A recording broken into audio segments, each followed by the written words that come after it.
बोलिए दशा माता की जय। आज हम दशा माता के 9वें दिन की कथा सुनेंगे। कथा से पहले हमारा आप सबसे एक छोटा सा अनुरोध है। आपने चैनल सब्सक्राइब नहीं किया तो चैनल को सब्सक्राइब कर लीजिए और कथा पसंद आए तो कमेंट में जय दशा माँ लिखना ना भूले। एक समय की बात है, एक गांव में एक बुढ़िया ब्राह्मणी रहती थी। वह बहुत ही गरीब थी। उसके एक बेटा था। एक दिन वह अपने बेटे को बोली, बेटा कुछ ऐसा काम करो जिससे 4 पैसे आमदनी हो और हम दोनों का जीवन निर्वाह हो।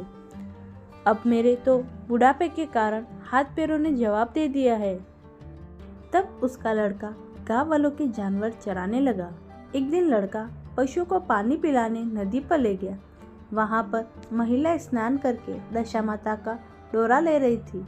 उनके पास एक डोरा बच गया था। उनमें से एक स्त्री ने कहा, इस लड़के से पूछो कि यह किसका है।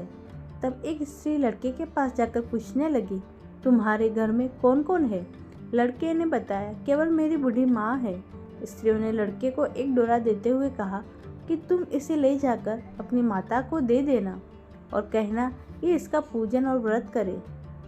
हम तुम्हें सीधा और पूजा की सामग्री भी देते हैं, इसे भी अपनी माता को दे देना। लड़के ने उनसे डोरा ले लिया। फिर सब स्त्रियों ने उसे सीधा भी दिया। लड़का उस सामान को लेकर घर चला आया।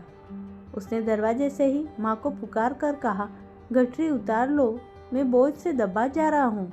उसकी माँ बहुत प्रसन्न हुई। माँ ने बेटे से पूछा, ये सब कहाँ से लाए हो। लड़के ने माँ को सब समाचार सुनाकर दशा माता का डोरा भी दे दिया।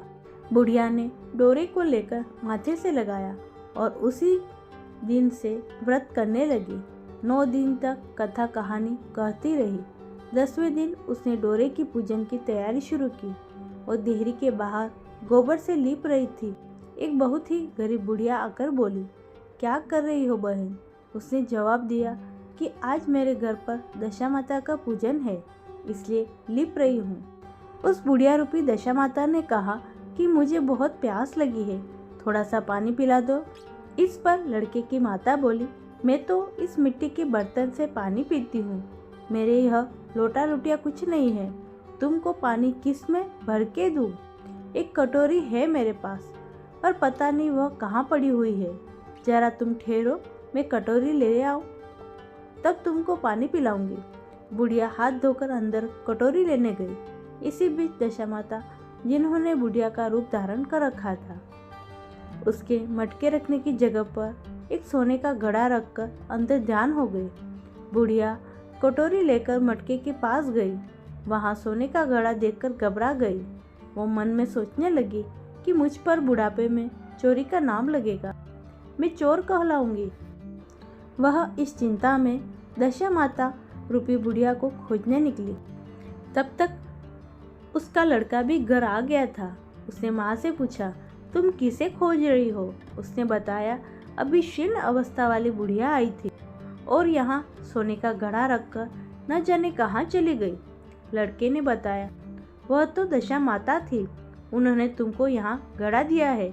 दोबारा फिर कभी वह आए तो उसके स्वागत में कोई कमी नहीं रखना और उनकी आज्ञा का पालन करना।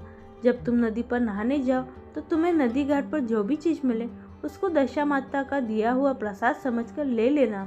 किसी से यह मत पूछना कि यह चीज किसकी है, कहाँ से आई है।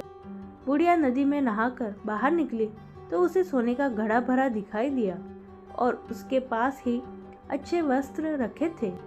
बुढ़िया ने कपड़ों को पहन लिया और घड़े को हाथ में लेकर चलने की तैयारी की थी कि 4 कहार एक डोली लेकर उसके पास आए। कहारों ने उसे डोली में बैठने को कहा। बुढ़िया जब घर पर पहुंची, उसने देखा वहां तो एक आलीशान महल खड़ा है। बुढ़िया महल के अंदर चली गई। वहां उसने श्रद्धापूर्वक और भक्ति भाव से दशा माता के डोरे का पूजन किया और हाथ जोड़कर वरदान मांगा कि जिस प्रकार तुमने मुझे संपत्ति दी है, उसी प्रकार मेरे घर में एक सुशील बहू और आ जाए, तभी यह सब शोभा देगा। कुछ दिनों के बाद लड़के का विवाह हो गया और बहुत ही सुंदर व सुशील बहू बुढ़िया के घर आ गई। बुढ़िया ने दोबारा दशा माता से वर मांगा, जिसे मेरे बहू बेटे सुशील है और सज्जन है, उसी प्रकार के मैं पौत्र पाऊँ। कुछ दिनों के बाद बुढ़िया के यहाँ एक पौत्र रूपी रत्न पैदा हुआ। एक दिन बुढ़िया ने अपने बहू को पास बिठाकर समझाया, मेरी यह सब संपत्ति दशा माता की प्रदान की हुई है। उन्हीं की कृपा से तुम इस घर में आई हो। मेरे नहीं रहने के बाद यदि कोई मैले कुचले कपड़े धारण किए बुढ़िया तुम्हारे घर पर आए तो उसे आंचल के छोर से पूछ लेना, घिन मत करना, उससे प्रार्थना करना, यह सब आपका ही दिया हुआ है। जब भी दशा माता का डोरा लेना हो तब उसको तुम भी अवश्य लेना और श्रद्धा पूर्वक उसका पूजन करना। जब भी तुम्हारे ऊपर संकट के बादल घिर आए तो सुहागिनों को न्योतना।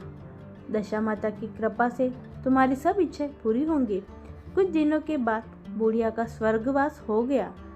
दशा माता ने सोचा बुढ़िया के घर चलकर देखना चाहिए, उसकी बहू सास के वचनों का पालन करती है या नहीं। एक दिन दशा माता ने वृद्धा भिखारी का वेश धारकर उसके घर गई। उसे देखते ही बहू खड़ी हो गई, उसके पांव छुए और बालक को उसकी गोद में डाल दिया। उसकी श्रद्धा भक्ति से दशा माता प्रसन्न हुई। उन्होंने आशीर्वाद दिया, तेरी धर्म बुद्धि है, भगवान तेरा सदैव कल्याण करे, भंडार भरपूर रहेगा, तू जो इच्छा करेगी वह तुझे अवश्य प्राप्त होगा। दशा माता ने जैसी कृपा बुढ़िया ब्राह्मणी पी की वैसी ही कृपा भक्तजनों पर बनी रहे। हे दशा माता, जैसी कृपा आपने बुढ़िया पे की वैसी ही कृपा कथा सुनने वाले, कथा पढ़ने वाले और व्रत करने वाले और हुंकार भरने वाले पे करना। सबकी मनोवांछित इच्छाएं पूरी करना। बोलिए दशा माता की जय। उम्मीद करती हूँ आज की कथा पसंद आई होगी। पसंद आई है तो इसे लाइक करें, शेयर करें और चैनल को सब्सक्राइब कर लें। राधे राधे।